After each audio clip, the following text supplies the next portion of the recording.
I'm Stuart McIntosh with the BBC News. Hello. The White House says Russia has got the troops in place to attack Ukraine at any time and urges all American citizens to leave the country within the next 48 hours. The US National Security Advisor, Jake Sullivan, admitted the administration didn't know if the final decision had been made yet, but insisted the Kremlin was looking for a pretext to justify an invasion. President Biden said the Russian leader, Vladimir Putin, will talk by telephone on Saturday.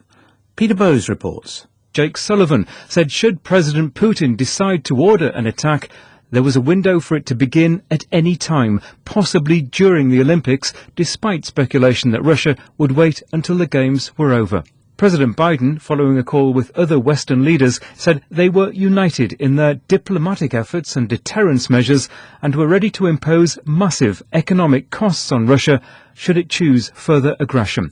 Russia's foreign ministry has accused Western countries of spreading false information to distract from their own aggressive actions. Police in Peru have raided the presidential palace and 14 private homes as part of a corruption investigation in which President Pedro Castillo is one of the suspects. The search and seizure operation targeted a senior official in the government. Here's Leonardo Rocha. Prosecutors accuse Mr. Castillo of intervening to make sure that a businessman he favored was granted a $74 million contract to supply biodiesel to Petroperu. They say that in October, Mr. Castillo held a meeting in the presidential palace with a man, Samir Abudayeh, shortly before his company was successful in its bid for the contract. The president denies any wrongdoing. He's a former teacher and union leader who came into power in July promising to tackle poverty and impunity. But his government has already been tainted by several allegations of collusion with companies linked to the new administration. An injunction has just come into force in the Canadian province of Ontario to end days of protest at a major crossing with the US. A Canadian court delayed the enactment of the order to give individuals time to clear the area around Ambassador Bridge. Truck drivers calling for an end to all COVID restrictions have brought large parts of Ottawa to a standstill. The Prime Minister said police were preparing to move in to enforce the law. 2 US senators have accused the Central Intelligence Agency of again spying on American citizens. In a letter to top intelligence officials, Ron Wyden and Martin Heinrich said the CIA had secretly conducted surveillance without a warrant through a newly disclosed program. In 2013, a program of data collection using extensive internet and phone surveillance was discovered. World News from the BBC. President Biden has signed an order to split the $7 billion in frozen Afghan government assets held in the US since the Taliban seized the country last August.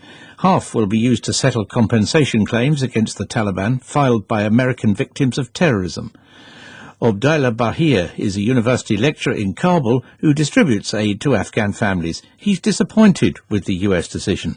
There's a lot of anger, a lot of rage and frustration and just shock, because you would expect the country that calls itself the flag bearers of human rights to not prosecute a population that had nothing to do with 9/11 and to suffer further and pay for the crimes of that day.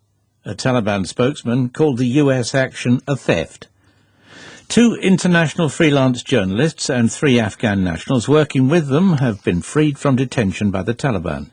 Andrew Macmillan and the former BBC correspondent Andrew North had been on an assignment in Afghanistan with the United Nations Refugee Agency. A Taliban spokesman said the group had not had the necessary documents to prove they were working for the UN. Britain's Prime Minister Boris Johnson has received a legal questionnaire from the Metropolitan Police as part of their investigations into a number of parties held in his Downing Street residence and other government venues during the coronavirus lockdowns. Mr Johnson will have to provide credible reasons why he attended as many as 6 events which breached lockdown rules or face a fine. The head of the World Health Organization says the acute phase of the COVID-19 pandemic could end this year if global vaccination rates hit 70% by mid-year. Tedros Adhanom Ghebreyesus said it wasn't a matter of chance, but a matter of choice. BBC News.